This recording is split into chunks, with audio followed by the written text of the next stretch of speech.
El día de hoy tenemos un programa especial y muy importante. Tenemos un invitado de lujo, el doctor José Alberto Ávila Funes. El doctor nos visita, él es mexicano y en estos momentos nos está visitando desde Francia, de la ciudad de Burdeos. Vamos a conversar sobre un tema muy tabú, que generalmente nunca se toca, y para mí es un honor conversar con el doctor Ávila sobre este tema, que es sobre el HIV en el adulto mayor. Es un tema bien tabú, que no se ha tocado antes y muy poco se ha tocado. El doctor Ávila ha tenido la gentileza de visitarnos virtualmente y a la vez, bueno, conversar con nosotros. El doctor Ávila es internista y geriatra del Instituto Nacional de Ciencias Médicas y Nutrición Salvador Subirán. Tiene maestría en ciencias, con mención en geriatría, doctorado en ciencias con mención en epidemiología y salud pública. Es profesor de geriatría, profesor de posgrado, investigador. Actualmente es el jefe del servicio de geriatría del Instituto Nacional de Ciencias Médicas y Nutrición Salvador Subirán. En realidad es un invitado de lujo y es un gran geriatra y un buen amigo. Muchas gracias, Alberto. Vamos a tutearnos como siempre por visitarnos en zona geriátrica. Al contrario, muchas gracias a ustedes por su invitación y por su interés en el tema. Bueno, yo inicié diciendo que es un tema tabú. No sé qué opinión tendrás, pero empecemos por la definición. ¿Qué es el HIV? Bueno, la infección por el virus de inmunodeficiencia humana hace alusión, pues, a este virus precisamente que afecta parte del sistema inmunológico, las defensas de las personas, deprimiéndolo de manera, pues, muy importante, y lo cual, pues, hace que sean susceptibles a infecciones muy graves. Y cuando estas ocurren, estas infecciones graves, raras, en la población sana, pues es a lo que hemos denominado SIDA. Y gracias a la llegada de tratamientos que han revolucionado el manejo de esta enfermedad, pues cada vez son menos las personas que llegan a este estado tan avanzado, o sea, de SIDA, y la mayoría de estas se concentran ahora en personas que portan el virus, que se dice que son personas que viven con el VIH. Sin embargo, si no son tratadas de forma correcta, pues ellas son capaces de continuar transmitiendo la enfermedad y de detonar una serie de procesos dañinos para su organismo si se siguen manteniendo en un descontrol. O sea que el virus del HIV es el virus que ocasiona el SIDA. Así es, efectivamente, estamos haciendo la referencia al mismo. Y tener HIV o adquirir el virus del HIV significa que el enfermo tiene SIDA, o ¿cuál es la diferencia entre ser portador o infectado de HIV y tener SIDA? Cuando hablamos de SIDA, estamos hablando de un estado de depresión muy importante de las defensas del sistema inmunológico de la persona, y además la presencia de enfermedades que decía yo que son raras y que solo se presentan en personas que tienen muy deprimido su sistema inmunológico, como puede ser las personas que tienen cáncer, por ejemplo, y tienen una quimioterapia, y esto deprime mucho sus defensas. Es similar un poco a lo que sucede en las personas que tienen la infección por el VIH. Insisto, hablamos de infecciones por hongos, por parásitos, que se presentan por bacterias, por supuesto, que se presentan en sitios también muy infrecuentes, en el cerebro, en ciertos órganos, y es precisamente a este estado de supresión grave y de infecciones presentes raras, es a lo que se denomina como SIDA. Y vivir con el VIH o tener VIH, pues significa ser positivo a una prueba que se hace pues en aquellas personas que desgraciadamente han contraído esta infección y que no necesariamente tienen una depresión importante de su sistema inmunológico, de sus defensas al momento del diagnóstico, pero que si no se cuidan o no reciben el tratamiento, esta va a evolucionar, va a progresar, desgraciadamente llevándolos a SIDA efectivamente si no son tratados. En los años 80, cuando aparecen los primeros casos de SIDA por VIH, era sinónimo de muerte, ¿no? La gente decía, tiene SIDA, se va a morir. Hoy en día sigue esa percepción, es decir, una persona que adquiere el VIH se va a morir. Esta es una pregunta muy importante porque efectivamente lo que antes era una sentencia de muerte, el llegar a tener diagnóstico de SIDA o de VIH, actualmente se ha revolucionado completamente esta noción gracias al acceso del llamado tratamiento antirretroviral combinado, ahora llamado terapia antirretroviral combinada, y ahora el VIH se ha convertido en una enfermedad crónica más. Envejecer con VIH, el vivir mucho tiempo con VIH es ahora una realidad, y de hecho en los países donde primero se describió esta pandemia, que fue en los Estados Unidos y en Canadá, más de la mitad de la gente que vive con VIH y SIDA actualmente ya son personas mayores, gente de 50 años y más, lo cual pues es un reflejo pues del avance que ha habido para el tratamiento y que, como decía, se puede vivir y envejecer con VIH teniendo prácticamente una expectativa de vida normal a una persona que no tiene este virus, con algunas particularidades, por supuesto, pero el concepto ha cambiado radicalmente. Vivir con VIH es algo, pues, lamentable, es una enfermedad que tiene ciertos problemas de salud, pero con el tratamiento correcto se controlará y la persona podrá ya vivir prácticamente lo mismo que alguien que no tiene VIH. Eso sí es muy importante. Miren qué importante el dato que nos acaba de decir el doctor Ávila. Antiguamente era una sentencia de muerte. La persona que adquiría ese virus se iba a morir en los próximos 3 o 5 años, inmediatamente, rápido. Hoy en día, con el tratamiento retroviral, el enfermo puede llevar una vida aceptable y envejecer, como él acaba de decirnos. Alberto, ¿cómo se contrae esta enfermedad? ¿Cuáles son los mecanismos por los que uno se puede infectar o adquirir el VIH? Los mecanismos en las personas mayores y en personas jóvenes es el mismo, es decir, a través de relaciones sexuales o intercambios de secreciones íntimas por sexo no protegido. Sigue siendo la vía principal. Puede ser en una relación heterosexual, en sexo de hombres con otros hombres o de mujeres con mujeres.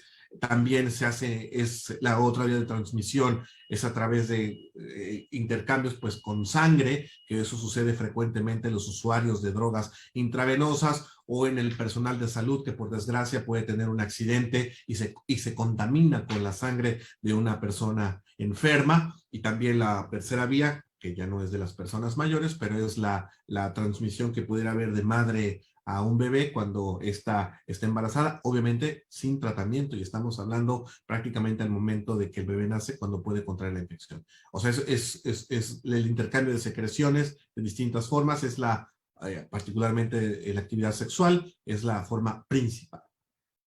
También los Ahora, donadores de sangre, por supuesto, es otra vía. cuando empezó la enfermedad, estaba asociada a relaciones homosexuales. Y los primeros infectados de la década del 80 eran personas homosexuales, y también ponían a los presos como grupos de riesgo, ¿no? Por lo que compartían jeringuillas para el consumo de drogas. Hoy en día sigue siendo el porcentaje de personas infectadas ese mismo grupo, o ya más se dirige al grupo heterosexual. Eso depende de las regiones. En el caso de nuestro país, hablo de México, la vía entre personas del mismo sexo sigue siendo la forma principal, pero el incremento importante es en personas heterosexuales. Quizá la excepción en nuestro caso sea la de las mujeres que adquieren el VIH, que normalmente suele ser vía heterosexual, en donde su pareja, pues por desgracia, es quienes contagian. Y así hay historias pues trágicas en donde particularmente la mujer latina, que pues suele tener cierta educación, pues conserva sobre todo las personas mayores que tienen una sola pareja normalmente o habitualmente, y pues son contagiados por sus parejas que no se cuidaron o que tienen relaciones ya sea maritales o o por otro lado, y que contagian a sus parejas. Y aquí quizá el elemento importante también, o creo que es ya momento de decirlo, que las personas mayores son vistas muchas veces como un grupo que no tiene riesgo, pues ya son viejitos, ¿no? O sea, ¿quién piensa en la persona mayor como alguien como una persona que tiene sexualidad, que tiene pues coito, ¿no? Que tiene intercambio con otras personas, sino se le ve como una persona asexuada. Entonces, las mismas personas mayores se creen protegidas por este hecho y tienen actividad sexual sin ninguna precaución. Y por eso hay un aumento también en la frecuencia de contagios en personas mayores, no solamente los que envejecen con VIH, que son la mayoría de los que engrosan el grupo de que tienen esta enfermedad en este grupo de edad, sino las personas mayores que adquieren ya edad mayor el VIH. Y esto también es muy común en Norteamérica entre esta generación de baby boomers, ¿no? Que con la revolución sexual y no sé qué, pues tienen una actividad sexual todavía en edades avanzadas. Hay que ver los avances obviamente tecnológicos, ¿no? La creación o la venta de pastillas o de medicamentos que potencian la actividad sexual, particularmente en el varón, pues hace que sigan teniendo actividad sexual también en edades mayores, o cuando están viviendo en condiciones de encierro, como son las casas de retiro, los asilos y demás, pues en donde también puede haber cierta cuidad, pues, entre ellos, en algunos sitios, y no se cuidan. Entonces, porque otra vez consideran a la vejez como algo que los pudiera proteger contra este problema, cuando en realidad no es así. Por eso hay un repunte de esta enfermedad dentro de estos grupos de edad. El doctor Ávila nos acaba de dar un dato muy importante. A veces uno tiene esos prejuicios de que la sexualidad en el adulto mayor no existe y ni lo toman en cuenta, y eso no es así. El adulto mayor tiene actividad sexual, piensa mucho en sexualidad y lógicamente tiene todo el derecho de tener una buena sexualidad, tanto hombres como mujeres adultos mayores. Dos preguntas. Tú has hablado mucho de protección. Yo sé que de repente pueda parecer una pregunta obvia, pero yo quiero que, como este programa lo ven todo tipo de personas, ¿qué significa sexo sin protección? Porque O se ha sea, mencionado, ¿no? Realizan sexo sin protección, pero y te infectaron. ¿Qué es sexo sin protección? y se refiere al uso de herramientas, pues, de barreras que impidan el intercambio de secreciones entre las personas, particularmente el uso de condón o de preservativo. Esa es la palabra clave, ya sea preservativo o condón masculino o femenino como elemento fundamental, e incluso para otras prácticas sexuales, el sexo oral, el sexo anal, son otras formas en las cuales se puede contagiar, y si no se usa una barrera, como puede ser un condón, un preservativo, pues entonces puede haber contagio, ¿no? Bueno, acá no vamos a promover el sexo extramarital ni nada, pero sí, sí se recomienda de que si en alguna ocasión alguna persona casada saca los pies del plato, es una expresión peruana, no sé si se emplea en México, pero si se sale de casa y después va a entrar con su esposa, por favor, vuelvo a decir, no vamos a promover esto, pero usen algún medio de protección. Y si bien es cierto, este es un programa dirigido hacia adultos mayores, sobre el tema de adultos mayores, pero un joven que quiera tener relaciones sexuales con una persona desconocida o una persona con algún tipo de riesgo, no deje de usar un condón o un preservativo. Eso es importante. A veces no nos gusta tocar esos temas por los tabúes, pero hay que decir las palabras claras y concretas. Usar condón o preservativo. Hay preservativo femenino, que generalmente todos lo asocian al preservativo masculino, que es el más conocido, pero hay muchas mujeres jóvenes que saben aplicarlo, compran igual en una farmacia y se lo aplican ellas mismas. Y lo mismo es para las drogas con las jeringuillas, como se decía, no se deben de usar materiales usados, deben de usarse quien los usa, pues materiales nuevos. La transmisión por donación de sangre, afortunadamente, cada vez es muchísimo más raro debido a los controles de calidad que ya existen en todo el mundo prácticamente para identificar este virus. Así que más bien son las prácticas sexuales las que hay que tener énfasis, y los usuarios de drogas intravenosas principalmente. Muchas veces, efectivamente, hay personas que tienen miedo a donar sangre o de recibir sangre, Ujú. eh, precisamente por el riesgo de infección, pero tú acabas de darnos la información de que ahora cada, cada sangre que se va a transfundir pasa por un control de calidad, y no Ujú. solo creo que se le hace pruebas de VIH, sino también de otros virus, ¿no? Y de otros microbios. Así es, normalmente los laboratorios, ya como decía, que se tratan a nivel mundial, se tienen estándares mínimos de calidad para asegurar que sea sangre segura la que se ofrece a las personas. Ahora, hablando de porcentaje, ¿qué porcentaje del total? Yo sé que hay realidades diferentes, la norteamericana, la europea, la mexicana y la latinoamericana en general, pero ¿qué porcentaje de adultos mayores son los portadores de VIH? Se estima que del total de personas que viven con el VIH es más o menos como el 15-16% de la población mundial está presente, perdón, en personas mayores. En Estados Unidos decía, como un ejemplo claro, ya más del 50% de su población son personas de 50 años y más. Nosotros en México, en nuestro instituto, por ejemplo, el 25% de nuestra población de personas con VIH son personas de 50 años y más. Y la expectativa en muchas partes del mundo es que de aquí al 2030, o sea, en 10 años, el 75% de la gente que vive con VIH sean personas ya de 50 años y más. Y estoy insistiendo mucho en 50 años porque es la edad, un poco arbitrario, por supuesto, pero es la edad que se ha marcado entre el contexto de VIH para denominar a alguien como una persona mayor. Entonces, cuando hablamos de personas mayores en VIH-Sida, no estoy hablando de alguien de 70, 80 años, sino gente de 50 años y más.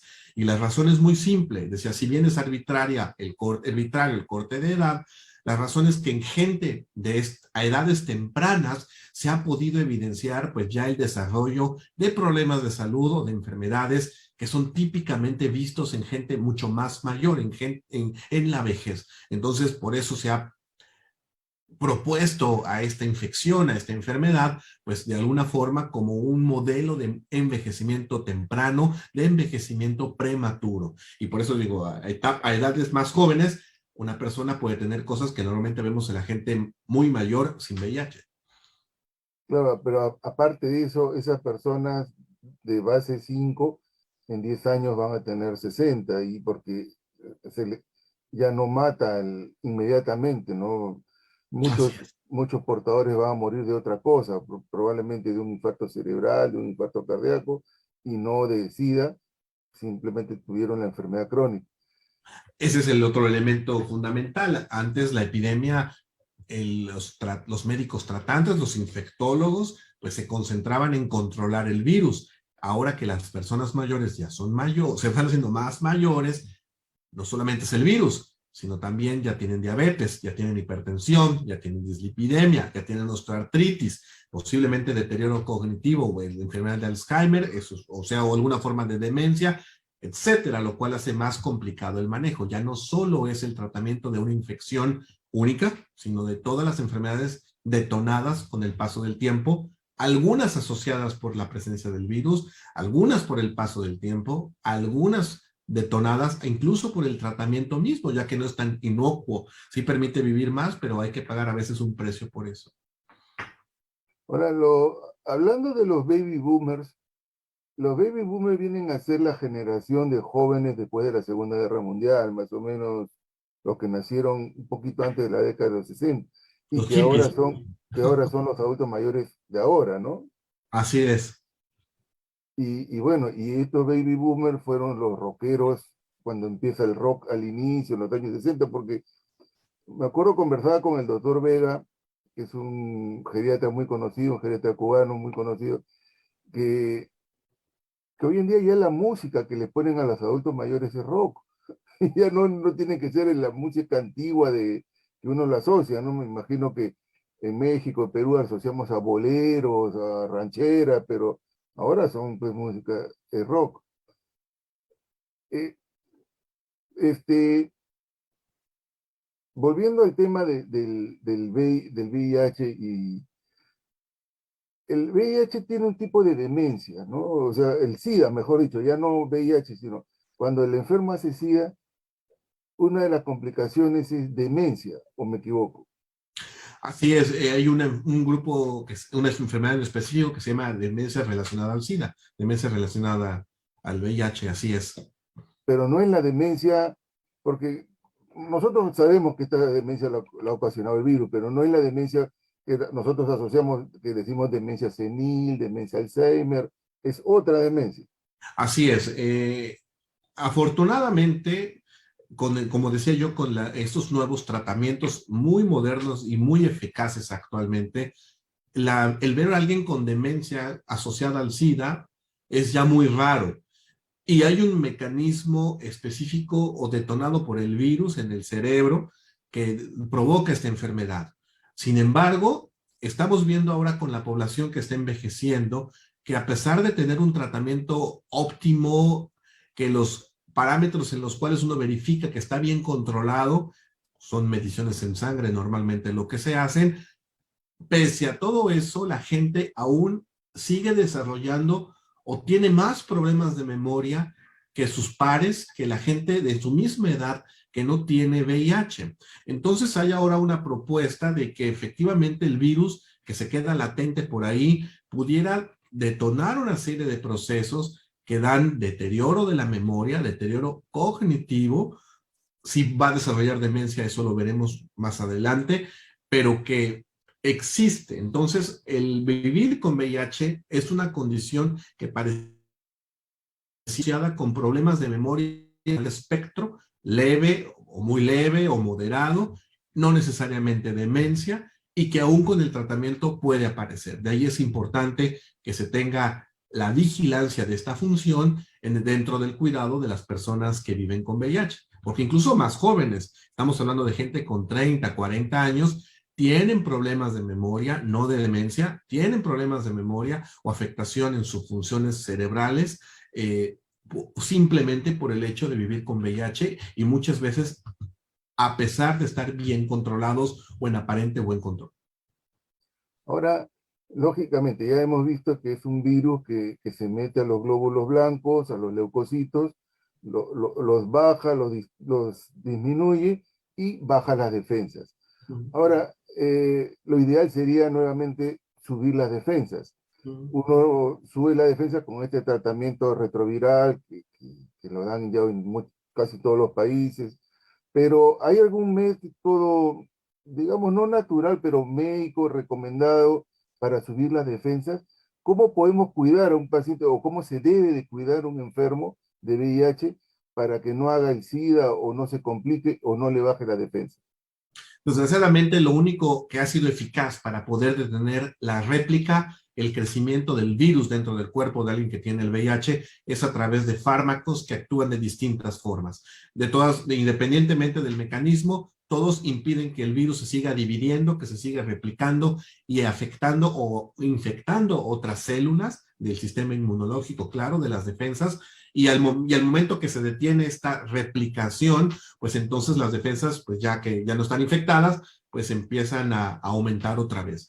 Pero esto requiere un tratamiento farmacológico obligatorio. No es real que haya tratamientos alternativos, naturistas, frutas, vitaminas o demás que detengan o modifiquen la evolución de esta infección. Estoy hablando otra vez de gente que ya tiene la enfermedad. Gente que no vive con VIH, pues bueno, su sistema inmunológico lo podrán mantener activo, siempre comiendo saludable, haciendo ejercicio, evitando la adicción a ciertas sustancias de drogas recreativas o de drogas ilegales, etcétera. Pero en la gente que vive con VIH, la única forma de mejorar su condición inmunológica es recibiendo un tratamiento adecuado, efectivo y que afortunadamente en la mayoría de los países de todo el mundo, incluyendo los más pobres y donde la pandemia inició donde sigue siendo un problema de salud muy grave, que es en el África, están disponibles para la mayoría de las personas. Ahora, este tratamiento antirretroviral ¿es vía oral? ¿Es inyecciones? No, afortunadamente. ¿Tiene que ser en un centro muy especializado o un hospital, digamos, nivel 2, nivel 3?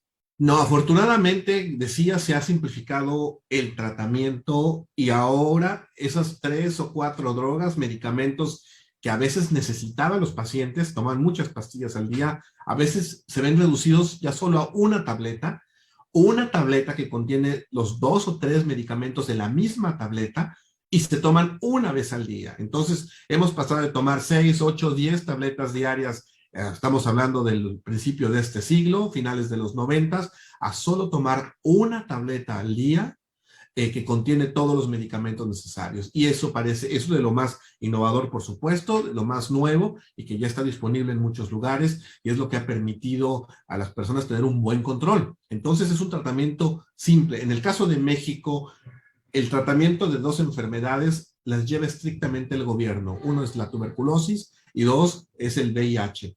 Y al llevarla el gobierno el control, hay un acceso gratuito a todas las personas y deben de estar simplemente al tanto de su seguimiento que se hace en primer nivel, no se hace necesariamente en hospitales especializados. No son todos vistos por infectólogos, sino con médicos familiares, médicos generales, quienes son capacitados para el control de esta enfermedad y son seguidos durante X tiempo para ver cómo van evolucionando, que tengan las metas del control de su tratamiento gracias al tratamiento propuesto. Ese es un dato muy importante lo que nos da el doctor Ávila.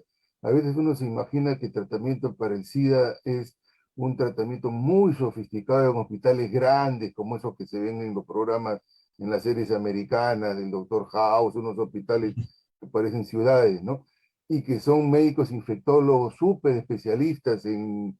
No, ya lo está mencionando, eso se puede hacer en nivel 1, en atención primaria, lo puede hacer en médico general, lógicamente entrenado, capacitado en este tema. Ahora, el tratamiento para la tuberculosis, tengo entendido que es un promedio de 6 meses y después un control anual de sus placas de pulmones, y etcétera, del peso.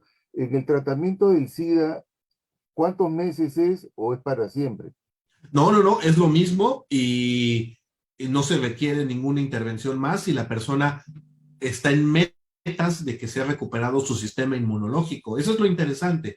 Cuando el sistema inmune en las personas que viven con VIH se ha normalizado, entre comillas, porque hay un buen número de leucocitos, un buen número de células de los diferentes tipos, las personas no reciben ningún tratamiento distinto o especial excepto la pastilla evidentemente contra el VIH, que el resto de la población. Entonces, no hay ninguna distinción en ese aspecto. Es la misma persona, recibe el mismo tratamiento, recibe por el mismo tiempo, recibe la mayoría de las vacunas que necesita, etcétera. O sea, incluyendo la de COVID, ahora que estamos tan a la moda, o sea, no hay distinción de ese tipo. ¿Y el tratamiento cuántos meses dura? En 6 meses igual. 6 meses. La Toma sus 6 meses. diferencia es cuando la persona tiene SIDA y tiene bacterias o micobacterias resistentes o variedades también poco frecuentes. Ahí son otro cantar y son otro tipo de esquemas y eso va personalizado, es individualizado, pero si no, el esquema es igual. Ahora, muchas personas con el SIDA, ya con la enfermedad, se hacen su conteo de lo que se llaman los CD4, los CD8. ¿Nos podrías decir qué significa eso? Porque a veces dicen, ¿no? O incluso de leucocitos, y dice, bueno, tengo 500 leucocitos, tengo 1000 leucocitos. ¿Cómo podemos medir o cómo podemos monitorear esos valores? Bien, las personas que tengan o que vivan con VIH y que escuchen el programa estarán muy familiarizados. Existen dos parámetros clínicos en la rutina para ver cómo está el control de las personas. Uno de ellos es una subpoblación o un tipo de leucocito de célula blanca que se llaman los linfocitos CD4 y que la característica fundamental de esto es que son los que detonan la respuesta de las defensas ante un invasor, ante un agente infeccioso y que desgraciadamente pues es la célula que se afecta cuando el VIH entra.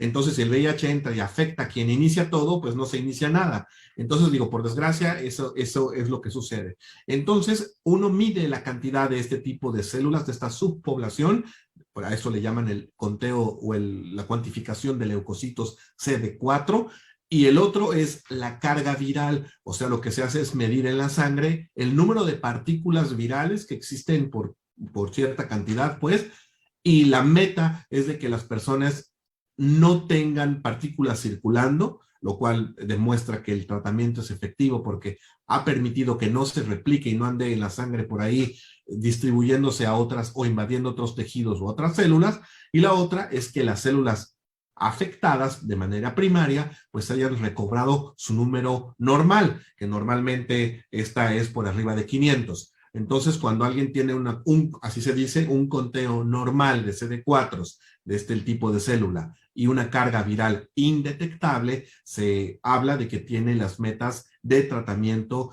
y es a las personas que mejor le va con el paso del tiempo, siempre y cuando sean regulares con su tratamiento y siempre y cuando se mantengan en estas metas. Qué maravilla lo que nos habla el doctor, porque como comentaba, en la década de los 80, yo recuerdo cuando estaba estudiando en esa época, era sinónimo de muerte o de sentencia de muerte. Hoy en día, con estos tratamientos modernos, una persona puede llevar una vida normal, crónica y envejecer y morir de otra cosa. Volvamos a nuestros adultos mayores, que es eh, lo que nos compete, porque este programa va dirigido hacia ellos. El, el HIV, un adulto mayor, más o menos, ¿qué esperanza de vida, expectativa de vida tiene con la enfermedad? Pero ya adulto mayor, ¿no? O sea, volviendo a nuestra población de 60 para arriba. No, si esta se diagnostica de forma temprana, como decía hace un momento, no hay ninguna distinción con respecto a la gente que no vive con VIH. El problema, personas mayores, el diagnóstico desgraciadamente suele ser más tardío por múltiples razones. Una, que la persona va tarde a consultar al médico. Dos, nosotros como médicos o profesionales de la salud, que también tenemos estas ideas, estos estigmas, este tabú, no pensamos de manera temprana que la persona mayor que llega por pérdida de peso, por fiebre de mucho tiempo y demás, en VIH como una posibilidad diagnóstica, porque una vez más pensamos el anciano, la persona mayor es alguien asexuado. ¿Cómo se va a contagiar este señor o esta señora de VIH? O sea, yo pienso que tiene cáncer, yo pienso que está deprimido, yo pienso que tiene, antes de pensar o interrogar siquiera a la gente de su vida sexual. Eso no lo hacemos comúnmente y es algo que debería de estar incluido en nuestra práctica tradicional.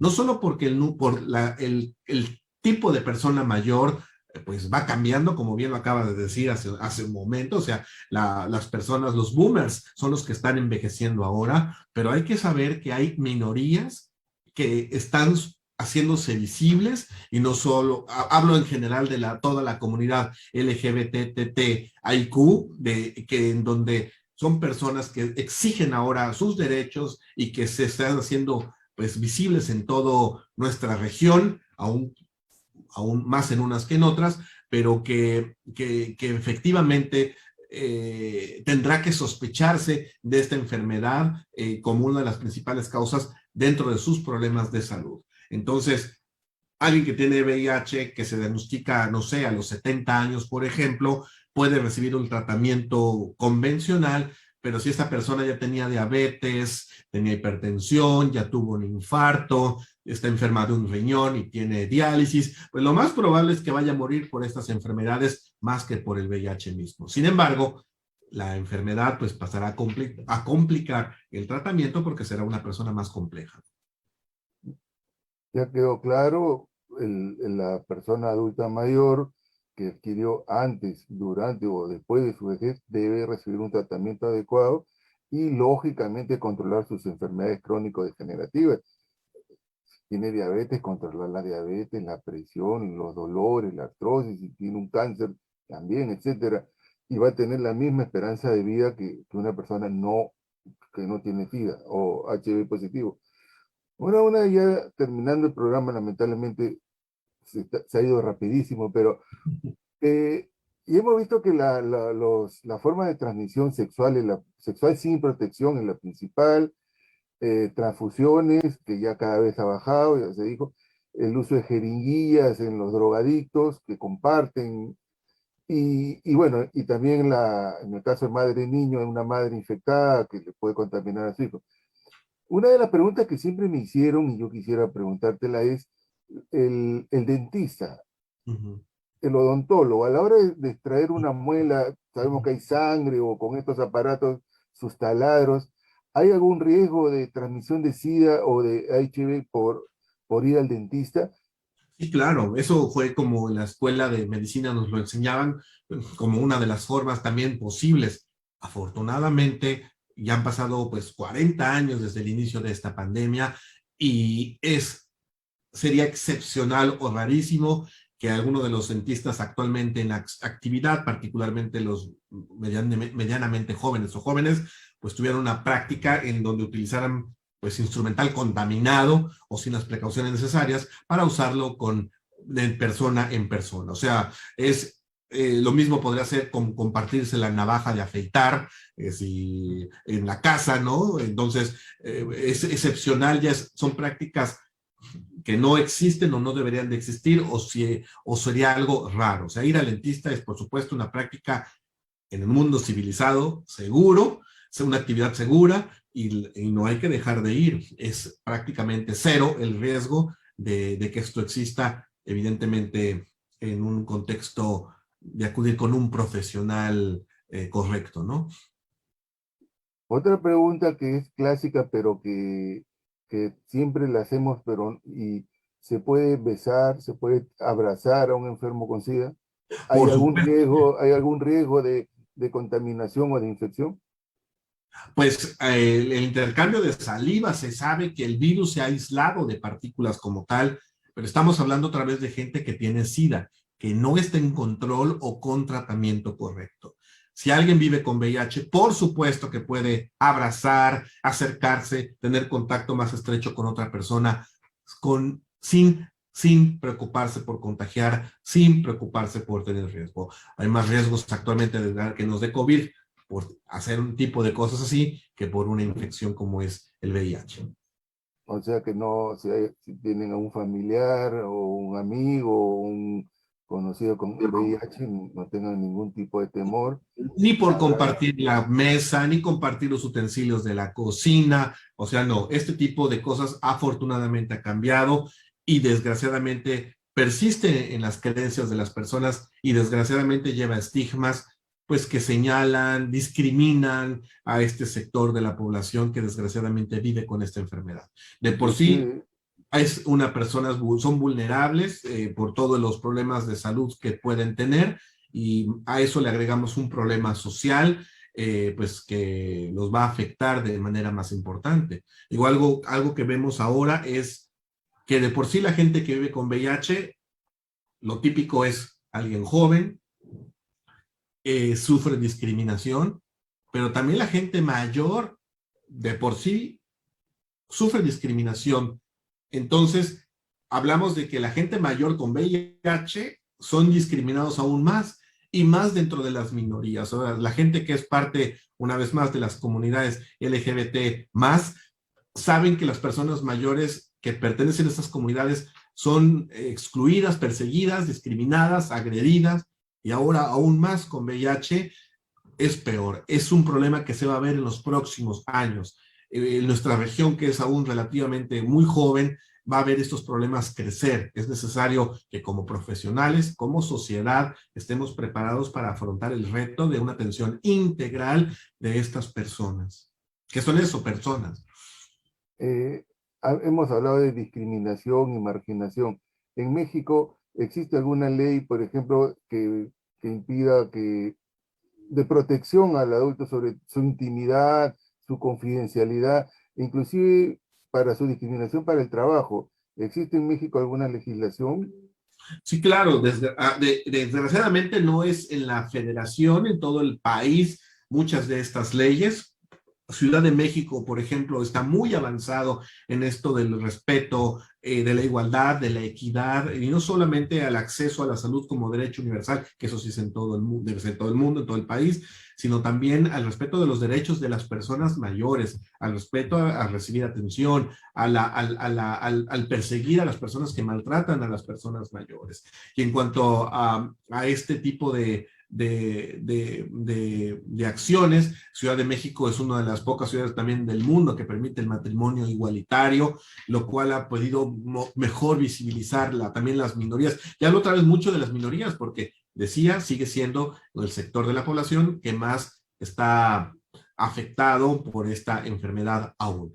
Pero conforme hay conciencia también dentro de este grupo, que hay grandes activistas a favor de la prevención y de la promoción de una actividad sexual segura, los grupos de gente heterosexual son en donde se están aumentando los números y que, como decía al principio, pues se sienten ajenos o excluidos de este problema, cuando en realidad no. Así que el mensaje del inicio es que cuando no se tiene una vida sexual estable, por decirlo así, es fundamental protegerse para evitar traer problemas también a la familia. Porque normalmente las personas mayores, decía yo, particularmente las mujeres, pues es la forma como se contagian. Y tenemos casos de la señora de 70 años internada grave en el hospital por una cosa de fiebre, pierden peso y resulta que tiene VIH. Pues de dónde la señora contrajo el VIH, entonces todos los hijos se enteran que fue el papá y que anduvo por ahí. Entonces son problemas familiares y sociales que pueden perjudicar aún más. Sí, deben ser problemas eh, terribles, ¿no? De que la mamá se infectó porque el papá la contagió y el papá se metió pues con una mujer que tenía infección, con una trabajadora Un sexual. hombre, ¿no? Exactamente ese machismo que lamentablemente perdura en Latinoamérica. Alberto, yo quiero agradecerte muchísimo por haberte tomado la gentileza de visitarnos. Yo sé que tú eres mexicano, trabajas en México, pero ahora te encuentras en Francia, donde estás haciendo un trabajo muy importante sobre enfermos con VIH. Te agradezco muchísimo tu participación. Y si tuvieras dos palabras de mensaje a nuestros pacientes, sobre todo a los adultos mayores, te vamos a agradecer.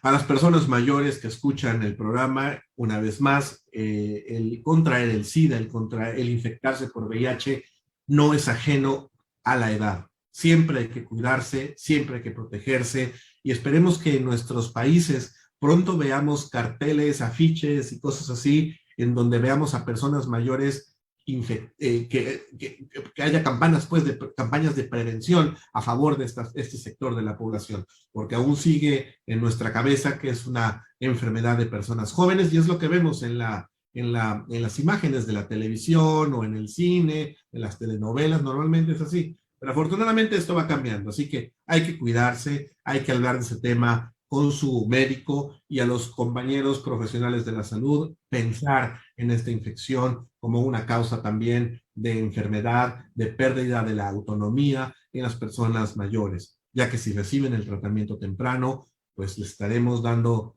pues la oportunidad a estas personas de vivir una vida completamente normal, con calidad y con autonomía, que es lo que precisamente pues pretendemos en la geriatría. Yo sé que tú eres un hombre muy ocupado, pero si alguna persona desea ubicarte, contactarte, ¿tienes alguna red o un correo o cómo te puedan seguir? Nosotros, bueno, la actividad que publicamos de geriatría en el instituto, lo pueden seguir en el Twitter, que es Geriatría INS, Geriatría INNSZ, de Instituto Nacional de Nutrición Salvador Subirán, Geriatría INS, eso lo pueden ver en Twitter, o mi correo electrónico es alberto.avilaf, las siglas del instituto, que es IN, CNMSZ, de Instituto Nacional de Ciencias Médicas y Nutrición Salvador Subirán, .mx, INCNMSZ.mx. Ya saben, pueden escribirle al doctor o visitar el Twitter del Instituto de Nutrición Salvador Subirán. Alberto, muchísimas gracias. Antes de terminar, quiero compartir una información. La Sociedad Peruana de Geriatría va a realizar una cuarta jornada denominada Eduardo Gómez de la Torre, quien fue lamentablemente un geriatra amigo mío que falleció por el COVID.